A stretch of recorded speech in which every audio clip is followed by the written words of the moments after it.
මේ අපූර්ව විග්‍රහයට සාදරයෙන් පිළිගන්නවා. අද අපි කතා කරන්න යන්නේ ඇත්තටම හරිම ආකර්ශනීය ඒ වගේම කාලීන මාතෘකාවක් ගැනයි. ඒ තමයි යම් ශිෂ්ටාචාරයක පැවැත්ම එහෙමත් නැත්නම් අනාගතය සාමාන්‍ය ජනතාවේ හැසිරීම මත තීරණය වෙන්නේ කොහොමද කියන කාරණිය. අපි මේ ප්‍රශ්නේ ගැන පොඩ්ඩක් හිතලා බලමු. බැලු බැල්මට මාරම ශක්තිමත්. කිසිම විදිහකින් වටන්න බෑ කියලා හිතන සමාජයක් එක රැයකින් සම්පූර්ණයෙන් බිඳ වැටෙන්න සැබෑම හේතුව මොකක් වෙන්න පුරවන්ද? ඒක හමුදාමයි දුර්වලතාවයක්ද? එහෙමත් නැත්නම් ආර්ථික අර්බුදයක්ද? නෑ. අද අපි සාකච්ඡා කරන මූලාශ්‍රවලට අනුව මේකට උත්තරේ ඊට වඩා ගොඩක් ගැඹුරුයි. හරි. අපි කෙලින්ම මාතෘකාවට බහිමු. මේ විග්‍රහය ඇතුලේ අපි ප්‍රධාන කරුණු 6ක් ඔස්සේ ගමන් කරනවා. හදිස් තේරුම් ගැනීමේ ප්‍රවේශය, සමාජ විනාශයේ මූලය, දුර්වලයන්ගේ සැබෑ ශක්තිය, වගකීම් සහ සුදුසුකම්, විශ්වාසයේ සමාජමානය සහ අවසාන වශයෙන් විනාශයෙන් ආරක්ෂා කරන හැසිරීම. පළවෙනි කාරණය හදිස් තේරුම් ගැනීමේ ප්‍රවේශය. මේ කියන ඓතිහාසික සහ ආගමික මූලාශ්‍ර, ඒ කියන්නේ හදිස් තේරුම් ගන්න එක හරියට ඉරාදාපු ලෝකසිතියමක කෑලි එකතු කරනවා වගේ වැඩක්. තනි වාක්‍යයක් අරගෙන අපිට සම්පූර්ණ අදහසක් ගන්න බෑ. ලෝකසිතියම ගැන හොඳටම දන්න කෙනෙක්ට විතරයි ඒ කෑලි ටික හරියටම ගලපලා සම්පූර්ණ චිත්‍රය හදන්න පුළුවන්. ඒ වගේම තමයි මේ විසිරලා තියෙන මූලාශ්‍ර තේමානුරූපව ගොඩනගන්න ඒ ගැන පුළුල් අවබෝධයක් තියෙන විශේෂඥයෙක්ට විතරයි පුළුවන් වෙන්නේ. දෙවෙනි කාරණයට අපි යමු සමාජ විනාශයේ මූලය. ජාතින් ඇතුළාන්තෙන්ම කුණු වෙලා යන්නේ ඇයි කියන එක. මෙන්න මේක අතිශයින්ම ගැඹුරු සත්‍යයක්. හිතලා බලන්න යම් සමාජයක ඉන්න දුප්පත් එහෙමත් නැත්නම් සමාජයේ පහළ මට්ටමේ ඉන්න කෙනෙක්ට තමන්ගේ මූලික අයිතිවාසිකම් ටික ගන්නත් ඉහළ පන්ති අයට බැගෑපත් වෙන්න වෙනවනම් බයින් ජීවත් වෙන්න වෙනවනම් ඒ සමාජය තුනෙන් කොහොමටවත් පිරිසිදු නැහැ. ඒක දූෂණය වෙලා ඉවරයි. ඒ වගේ තැනක අපරාධ වැඩි වෙන එක නවත්තන්න කාටවත්ම බෑ. මේ කාරණය තවත් අපූර්වට පැහැදිලි වෙනවා නීතියේ තියෙන මේ ඩබල් ස්ටෑන්ඩඩ් එක එහෙමත් නැත්නම් ද්විත ප්‍රමිතිය දැකම. සමාජයේ ඉහළ පන්තියේ බලවතෙක් හොරකම් කළාම එයාට කිසිම දඬුවමක් නැහැ නිදහස්. හැබැයි අර පහළ පන්තියේ අසරණයෙක් අතින් වැරදක් වුණාම නීතිය අකුරටම ක්‍රියාත්මක වෙනවා. ඉතිහාසයේ පුරාම බලවත් ජාතින් විනාශ වෙලා යන්න මේ යුක්තියේ දෙබිඩි පිළිවෙත කෙලින්ම බලපාලා දිනනවා කියලා මූලාශ්‍රවල පැහැදිලිවම කියනවා. තුන්වෙනි කොටස දුර්වලයන්ගේ සැබෑ ශක්තිය.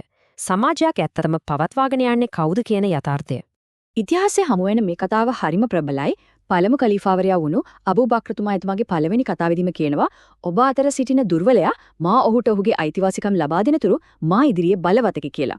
මේක නිකම්ම කතාවක් නෙවෙයි මේක දැවැන්ත සමාජ විද්‍යාත්මක න්‍යායක්. පාලකයෙකුගේ ප්‍රධානතම වගකීම වෙන්න ඕනි බලයක් නැති සාමාන්‍ය මිනිසුන්ගේ අයිතිවාසිකම් තහවුරු කරන එකයි. මේක හරියට භයානක ඩොමිනෝ ඉෆෙක්ට් එකක් වගේ. ඇත්තටම සමාජයක කොඳුනාරටිය තමයි කම්කරු පන්තිය සහ සාමාන්‍ය ජනතාව. එයාලව නොසලකා හැරියොත් මොකද වෙන්නේ? මුලින්ම සමාජීය අපරාධ සහ දූෂණය ඉහළ යනවා. ඊට පස්සේ ඒ මිනිස්සුන්ගේ දායකත්වය නැති වෙලා ආර්ථිකය සම්පූර්ණයෙන්ම කඩා වැටෙනවා. අවසාන ප්‍රතිඵලය තමයි මුළු රටම මුළු සමාජයම අනිවාර්ය බිඳවැටීමකට ලක් වෙන එක. හතරවෙනි කාරණය වගකීම් සහ සුදුසුකම්. මෙතනදී අමානා එමත් නැත්නම් වගකීම කියන කාරණය හරිම වැදගත්. සරලවම කිව්වොත් සුදුස්සාට සුදුසු තැන දෙන එක. යම් සමාජයක ඥාතිකමට, හිතවත්කමට, එමත් නැත්නම් අල්ලසට නුසුදුසු මිනිස්සුන්ව බලයට පත් කරනවා නම් ඒක ඒ සමාජයේ අවසානයේ ළඟයි කියන එකට පැහැදිලි පෙරනිමිත්තක්. සුදුසුකම නැති තැනක පරිපාලනයක් ගැන විශ්වාසයක් තියන්න කොහොමදවත්ම බෑ. පස්වෙනි කොටස විශ්වාසී සමාජමානය. දැන් අපි බලමු මේ ගැටලුව වලට තියෙන විසඳුම මොකක්ද කියලා. ඉස්ලාමීය දර්ශනයට අනුව ඊමානය එහෙමත් නැත්නම් විශ්වාසය කියන්නේ නිකම්ම හිතින් අදහන එකක් නෙවෙයි. ඒක හරියට අතු 60-70කට බෙදුණු ලොකු ගහක් වගේ.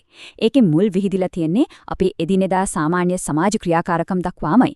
Tamanට වෙනවට කැමති යහපත අනුන්ට ප්‍රාර්ථනා කරන එක වගේම පාරේ යන අයට බාධාවක් වෙන ගලක්, කටුවක් අයින් කරන එක පවා මේ සැබෑ අධ්‍යාත්මිකත්වයේම කොටසක්.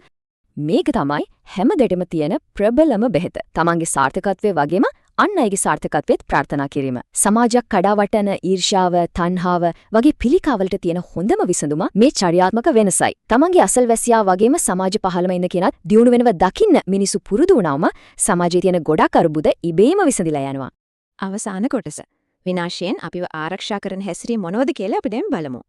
කෙනෙක් කොච්චර ආගමික වතාවත් කළත් කිසිම වැඩක් නැහැ. එයාගේ කටින් හරි එයාගේ ක්‍රියාවන්ගෙන් හරි අන් අයට කරදරයක් පීඩාවක් වෙනවනම් සමාජයට හානියක් නැති යහපත් හැසිරීමක් නැතිව කිසිම කෙනෙකුගේ පෞද්ගලික ආගමික වතාවත් සම්පූර්ණ වෙන්නේ නැහැ කියලා මේ මූලාශ්‍රවලින් හරිම තදින්ම අවධාරණය කරනවා.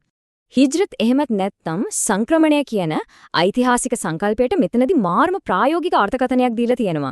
ඉහළම තලයේ සංක්‍රමණය කියන්නේ නිකම් එක රටකින් තව රටකට යන එක නෙවෙයි. ඒක චර්යාත්මක වෙනසක්. ඒ කියන්නේ සමාජයට අහිතකර විෂසහිත හැසිරීම් වලින් සම්පූර්ණයෙන්ම ඈත් වෙලා නිරෝගී සමාජයක් ගොඩනගන්න පුළුවන් යහපත් ක්‍රියාවන් වලට සංක්‍රමණය වෙන එකයි. ඉතින් අවසාන වශයෙන් අපි මේ ගැඹුරු කාරණේ ගැන ටිකක් හිතලා බලමු. අපි සමාජයේ අනිත් අයත් එක්ක ගනුදෙනු කරන විදිහ අපේ සැබෑ ඇතුළාන්තයේ තියෙන නිවැරදිම කැඩපත නේද? නිකම්ම නීති පද්ධතියකින් විතරක් සමාජයක් පාලනය කරන්න බෑ. දුර්වලයන්ට සලකන විදිහ, සුදුස්සාට සුදුසු තැන දෙන එක, අනුන්ට කරදරයක් නැතිව ජීවත් වෙන එක, අන්න ඒ දේවල් මත තමයි ඕනෑම ශිෂ්ටාචාරයක පැවැත්ම තීරණය වෙන්නේ. ඉතින් මේ කරුණු ගැන ගැඹුරින් හිතලා බලන්න ඉඩක් වෙන් කරමින් අදට අපි මේ විග්‍රහය අපි මෙතනින් අවසන් කරනවා. ආයෙත් දවසක මේ වගේම වැදගත් විග්‍රහයකින් අපි හමු වෙමු.